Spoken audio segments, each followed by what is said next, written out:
प्यारे बच्चों नमस्कार। आज मैं आपको सामाजिक विषय के अंतर्गत भाग 2 का पोर्शन में भूगोल का प्रथम पाठ भारत का आकार और स्थिति के बारे में बताने जा रहा हूँ।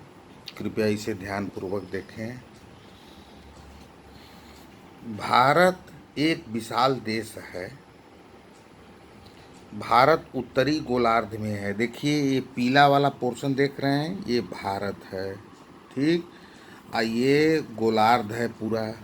इस गोलार्ध को देखिए, ये जो रेखा खींची गई है, ये रेखा जहाँ मेरा अंगुली है, ये भूमध्य रेखा है। अब ये भारत की स्थिति, ये जो भूमध्य रेखा है, भूमध्य रेखा के ऊपर भारत है। तो कहाँ से है?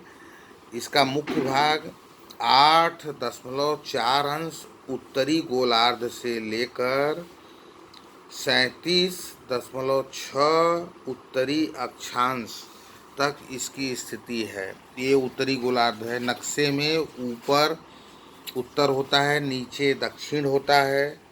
ये जो भूमध्य रेखा है, भूमध्य रेखा के ऊपर उत्तरी गोलार्ध होता है, भूमध्य रेखा के नीचे दक्षिणी गोलार्ध है।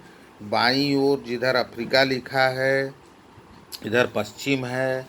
जिधर ये प्रशांत महासागर जो लिखा है, ये भारत के पूरब में है। तो आप समझ गए कि नक्शे में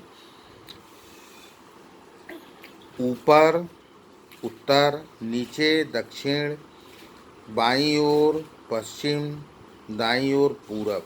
तो भारत की स्थिति के बारे में, भारत उत्तरी गोलार्ध में 8.4 अंश से लेकर 37.6 अक्षांश तक फैला हुआ है। अब ये तो हो गई इसके नीचे और ऊपर का दशा। अब बाएं दाएं कितना है? 68.7 पूरब है और 68.7 पूर्व में है और 97.25 नहीं 68.7 पूर्व से 97.25 पूर्व देशांतर तक है। ये जो खड़ी रेखा है ये अक्षांश है, नहीं ये जो पड़ी हुई रेखा है अक्षांश है, खड़ी हुई रेखा देशांतर है। तो भारत की ये स्थिति है। भारत के भूभाग का कुल क्षेत्रफल लगभग 32.8 लाख वर्ग किलोमीटर है। भारत का क्षेत्रफल विश्व के कुल भौगोलिक क्षेत्रफल का 2.4% है।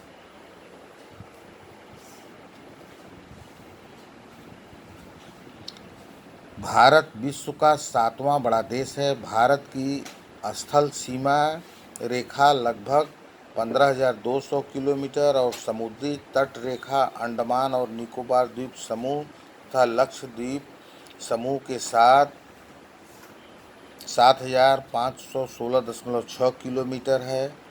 भारत के उत्तर पश्चिम, उत्तर तथा उत्तर पूर्वी सीमा पर नवीनतम बलित पर्वत है। इसके दक्षिण का भूभाग उत्तर में चौड़ा है और 22 अंश उत्तरी अक्षांश से हिंद महासागर की ओर सकरा होता गया है। इसके पश्चिम में अरब सागर तथा पूर्व में बंगाल की खाड़ी स्थित है। कृपया आज इतना ही इसका अध्ययन करें।